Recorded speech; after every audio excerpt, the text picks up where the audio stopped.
CNN analyst Jeffrey Toobin suspended by New Yorker over alleged nudity on Zoom call.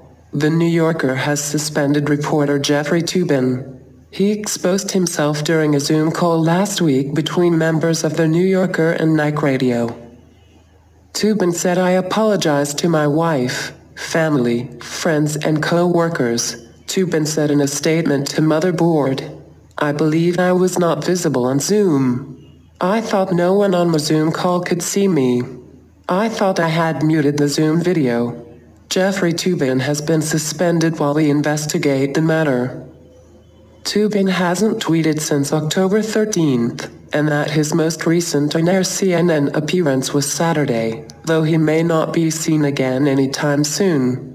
According to a CNN statement obtained by the Washington Post, Jeff Toobin has asked for some time off while he deals with a personal issue, which we have granted.